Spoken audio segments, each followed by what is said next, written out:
राधा कृष्ण सेवा संस्थान द्वारा लगातार धार्मिक कार्य किए जा रहे हैं। इसी कड़ी में यात्रियों को नेपाल तीर्थ यात्रा कराई गई और वह सफल होते हुए सभी यात्री पुनः अपने स्थान पहुँचे, जहां पर सभी यात्रियों का स्वागत किया गया। इस दौरान सेवा संस्थान के डायरेक्टर ने बताया कि इस तरीके की यात्रा लगातार कराई जाती है।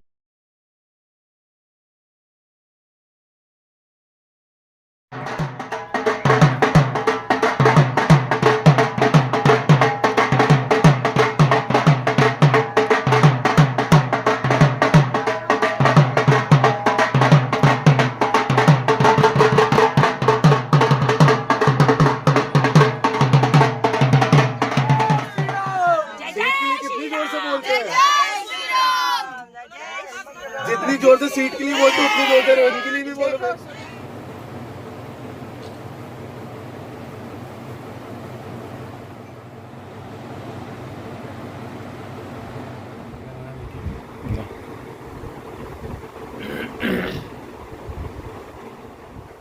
जो 24 तारीख को यहाँ से निकली थी और यात्रा करके वापस लौट चुके हैं सभी सदस्य, उसी पे रखी गई है।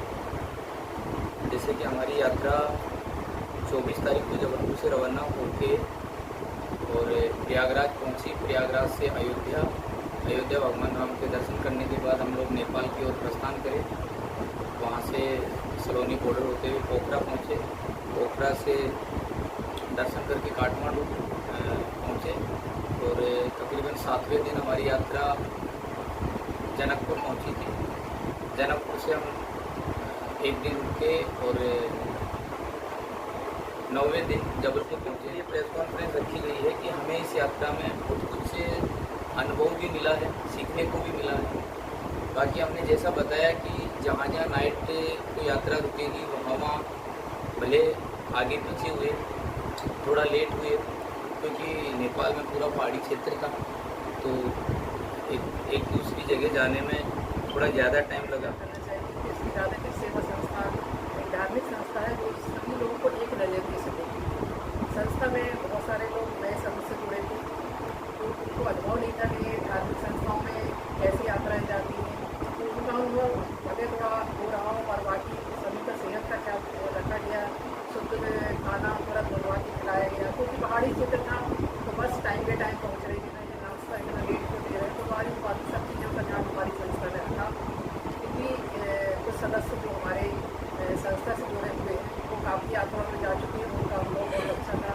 और नया अनुभव ये हुआ है कि हम आगे जाके ये सब चीज़ों का ध्यान रखेंगे कि जो नए सदस्य बनते हैं उनको हम यात्रा इस तरह से देना है। तो जो पुराने सदस्य हैं वो तो हमारे ऑलरेडी हमारी संस्था इस तरह से काम करती है, क्योंकि एक धार्मिक संस्था है तो सभी को एक नज़रिए से यदि हॉल में रुकना तो अलग रूम तो मिलेगा। मैं यही चाहती थी कि बाकी सदस्यों की जैसे अपेक्षाएं थी उनको भी वैसी अपेक्षाएं रखना चाहिए थी, क्योंकि इस संस्था के भी कुछ नियम कायदे हैं जिनको देखकर हमें चलना पड़ता है।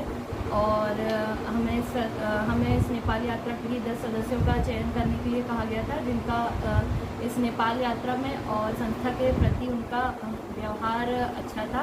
तो उनका नाम जैसे मौसमी चौधरी, बबीता साहू, लक्ष्मी खटीक, दीपा नामदेव, गोल्डी जायसवाल और भी 4-5 लोगों के नाम हमने डिसाइड किए।